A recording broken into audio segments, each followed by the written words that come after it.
The Kashmir file movie क्या आई, पूरे देश के विपक्ष के पेट में दर्द हो गया।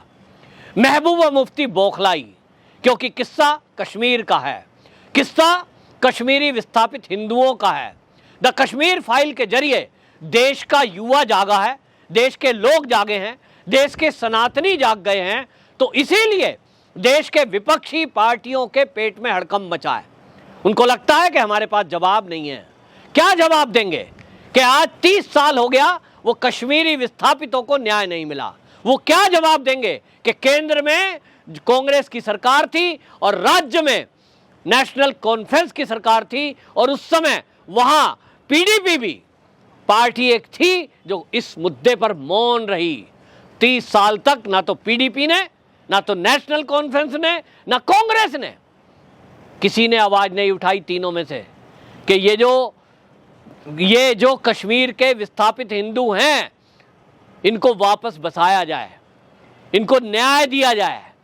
जिनको घरों से निकालकर मार दिया गया बच्चों तक को, आतंकवादियों के साथ लोकल लोग खड़े हुए, मस्जिदों से ऐलान हुए।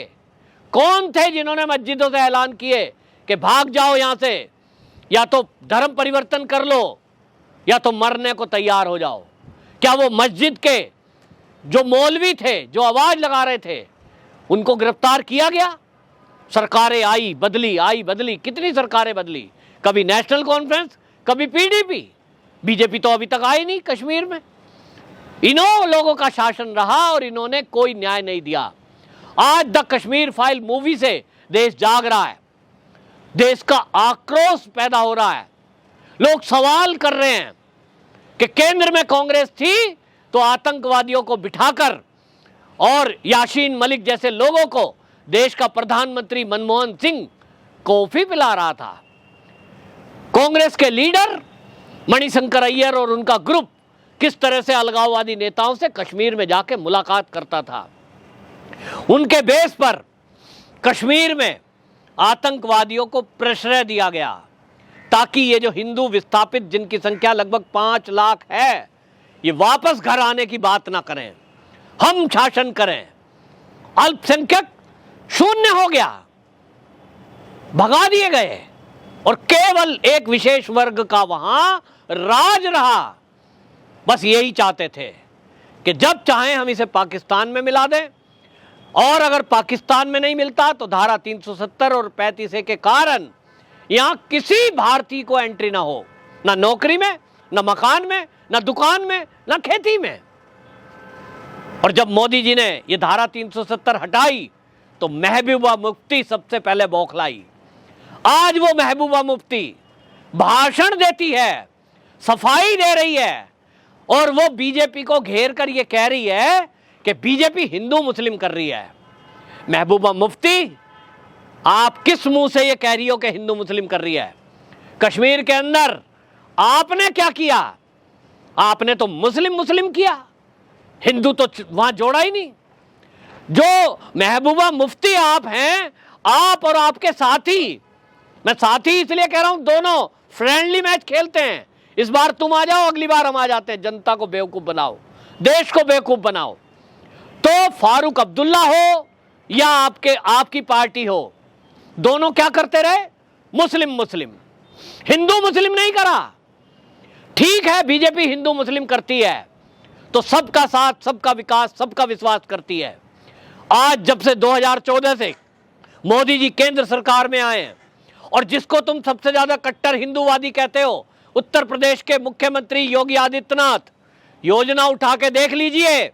यदि मकान दिए गए तो मुस्लिमों को भी बराबर मिले, यदि गैस दी गई मुस्लिमों को बराबर मिली, महिलाओं को 500 रुपए खाते में आए तो मुस्लिमों को भी आए जितने हिंदू को आए, सरकारी आवास दिए गए तो सबको बराबर दिए गए, चाहे वो केंद्र का हो चाहे वो राज्य का हो। शौचालय की व्यवस्था घरों में की गई तो मुस्लिमों को और हिंदुओं को बराबर की गई। जी हां, भारतीय जनता पार्टी हिंदू मुस्लिम करती है, लेकिन बराबरी के लिए, भाईचारे के लिए, सबके साथ समान व्यवहार के लिए। और मोदी जी ने कहा था कि मैं चाहता हूं कि इस देश के मुसलमानों के एक हाथ में कुरान हो और एक हाथ में कंप्यूटर हो। लेकिन महबूबा मुफ्ती जी, आप क्या करती हो? कांग्रेस जिसकी आप बड़ाई कर रही हो, आप कह रही हो कांग्रेस इस देश को बचा सकता है, वो कांग्रेस ने क्या किया? क्या कांग्रेस ने कभी ये नारा दिया कि हम हिंदुओं के एक हाथ में गीता और एक हाथ में कंप्यूटर चाहते हैं? क्या आपके कांग्रेस ने, पीडीपी ने, नेशनल कॉन्फ्रेंस में, किसी ने, समाजवादी पार्टी हो, कोई विपक्ष हो, किसी ने ये कहा कि हम इस देश के हिंदुओं को उनकी धार्मिक आजादी भी देंगे कि स्कूल में वो श्रीमद् भागवत गीता पढ़ें, वो रामचरितमानस पढ़ें, वो रामायण पढ़ें और वो लैपटॉप भी चलाएं? कहा ना।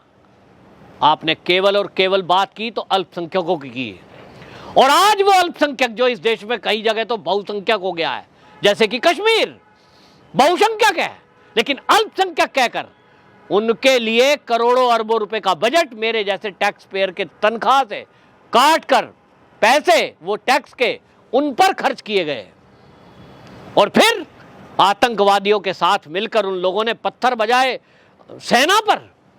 महबूबा मुफ्ती कहती है बीजेपी आजकल जिन्ना की बात छोड़कर बाबर की बात कर रही है, वो आजकल औरंगजेब की बात कर रही है। वो कहती है बीजेपी को कह रही है महबूबा मुफ्ती, क्या रखा है औरंगजेब में? वो तो जो है 500 साल पहले आया। क्या रखा है बाबर में? वो 800 साल पहले आया। क्यों बीजेपी उसकी बात करती है? मैं याद दिलाता हूं महबूबा मुफ्ती, बीजेपी नहीं, ये आप और आप जैसा विपक्षी दल इस देश का, ये बाबर और हुमायूं और ये सब कर रहा औरंगजेब। बाबरी मस्जिद ये कहां बनी, किसने बनाई? अब आपने अपने मुंह से बोला ना 800 साल पहले आया। 800 साल पहले आया था अयोध्या में, उत्तर प्रदेश के जाकर उसने राम का मंदिर गिराया, ऊपर से तोड़कर गुम्बद बना दी, वो बन गया ढांचा। नमाज होती नहीं थी, जो इस्लाम के रूल है उसके मुताबिक अगर कहीं नमाज ना होती हो नियमित रूप से, वो मस्जिद नहीं होती। वो मंदिर को तोड़कर या बुत को तोड़कर बनाया जाए कहीं, वो मस्जिद नहीं होती, लेकिन उसको कहा गया बाबरी मस्जिद। और जब वो वहां ढहा दी गई कार सेवकों द्वारा, तो आप ही जैसी पार्टी की सोच रखने वाले कट्टरवादी लोग जो हिंदुओं से नफरत करते हैं, उन्होंने कार सेवकों पर गोलियां चलाई।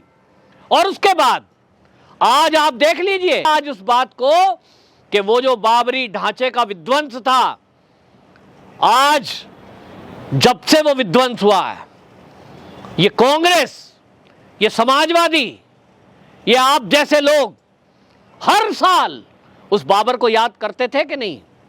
बाबरी मस्जिद विध्वंस की हम बरसी मना रहे हैं, धरना प्रदर्शन करते थे, आप देश की जनता को याद दिलाते थे भड़काने के लिए, और कोशिश करी जाती थी दंगे कराएं, दंगे हुए भी।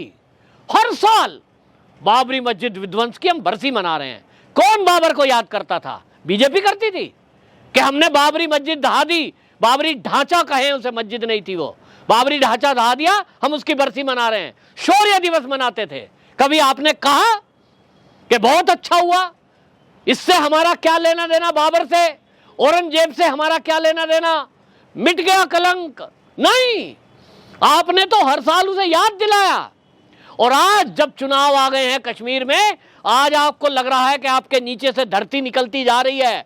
अभी तो द कश्मीर फाइल आई है, अभी तो ताशगंज फाइल और आएगी, पता चलेगा कांग्रेसियों का चरित्र इस देश को। और महबूबा मुफ्ती, आपकी तो आज जगह जेल के अंदर होनी चाहिए। जनता मांग कर रही है कि ये जो 1990 में नरसंहार हुआ, महिलाओं के साथ बलात्कार हुए, बच्चों को मार दिया गया, बूढ़ों को मार दिया गया। महबूबा मुफ्ती, आपकी प्रॉब्लम यह है कि अब देश की जनता सच जान गई है, और कश्मीर के लोग भी सच जान गए हैं कि महबूबा मुफ्ती वो नेता है जिसने उन आतंकवादियों का साथ दिया, कश्मीरी हिंदुओं का नहीं। उनके नरसंहार के लिए, उनके बलात्कारों के लिए, उनके विस्थापन के लिए अगर कोई जिम्मेदार है तो कश्मीर की लीडरशिप है। कांग्रेस के साथ मिलकर षड्यंत्र किया गया। 1992 में जिस बाबरी का विध्वंस हुआ, उसको हर साल याद किया गया। आप लोग उसको जिंदा रखना चाहते थे अपने ख्यालों में। और जब बीजेपी के लीडर ये कहते थे कि भैया बाबर से तुम्हारा क्या लेना देना, तो आप कहते थे हमारे पूर्वज थे वो, हम उनके वंशज हैं। कई नेता ऐसा बोलते थे। लेकिन आज महबूबा मुफ्ती की भाषा बदल गई। आज वो कह रही है कि बीजेपी बाबरी की बात कर रही है, बीजेपी बाबर की बात करती है, औरंगजेब की बात करती है। तो ये बदलाव अब दिखा रहा है कि कश्मीर के लीडरों को अब पता लग गया है कि उनकी जमीन कश्मीर से खिसक चुकी है। अब देश की जनता आतंकवाद और आतंकवादियों को बढ़ावा देने वालों को सत्ता से बेदखल करने का मन बना चुकी है। तो बौखला रहे हैं, घबरा रहे हैं। लेकिन एक बात और याद रख लो महबूबा मुफ्ती जी, अब आप कुछ भी करो, जेल जाने की तैयारी करो, क्योंकि आतंकवादियों से संबंध रखने वाले लोगों पर कार्रवाई अब शुरू हो चुकी है। एनआईए की विशेष कोर्ट ने आदेश दे दिया है कि जो लोग भी 1990 के दोषी हैं उनके खिलाफ एनआईए की कोर्ट में जब केस चलेगा, एनआईए उसकी जांच करेगी तो ऊपा के तहत करेगी। और यूएपीए कहता है कि यदि आतंकवादियों को कोई मदद करता है, किसी भी प्रकार से संबंध रखता है, उसके खिलाफ भी ऊपा लगेगा। तो देश की जनता की मांग है और मैं भी इस चैनल के जरिए मांग करता हूं कि कश्मीर के नेताओं के खिलाफ सख्त से सख्त एक्शन लिया जाए और इनके खिलाफ जल्दी से जल्दी मुकदमा चले।